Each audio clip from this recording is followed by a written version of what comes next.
I suddenly discovered an easy way to make money without effort. All I had to do was pretend to be blind. I could sit at the temple entrance and beg openly, and earn 3 times more than anyone else. Even crossing the street, people would kindly help me. I could even use my blind persona to live for free in government-provided rental housing. But that wasn't the limit of what I could do. I also used my identity as a pianist to play at people's homes. Since no one would suspect a blind man, I could often spy on the female hosts' private lives. Little did I know pretending to be blind would become the biggest regret of my life that day. Like always, I went to perform for a wealthy woman's birthday, but when I opened the door, the woman seemed reluctant to let me in and claimed I might have remembered the wrong time. But I had already collected a deposit from the wealthy man, and there would be a large balance after the performance. I certainly couldn't be mistaken. While we argued, the noise drew the attention of a neighbor elderly lady. The woman didn't want to attract attention, so she reluctantly let me in. Once she was sure I was truly blind, she allowed me to play the piano. But I hadn't played long when I was shocked by the scene before me, because lying in the living room was a corpse. Only then did I understand why she hadn't wanted me to enter. But I couldn't show any nervousness, so I made an excuse to go to the bathroom. Passing through the living room, I even stepped on spilled red wine to make myself seem more convincingly blind.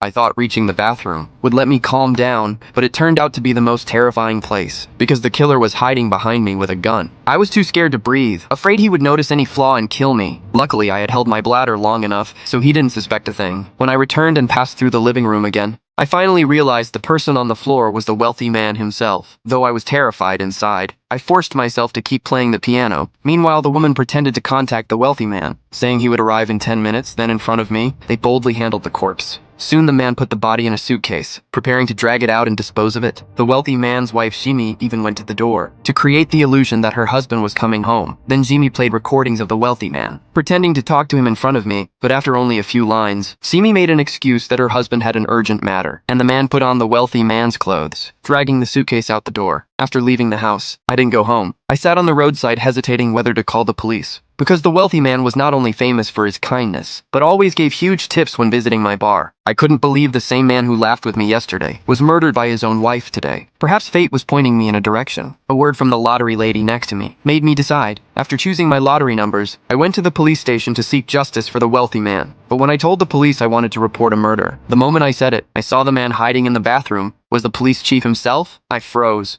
not knowing what to do.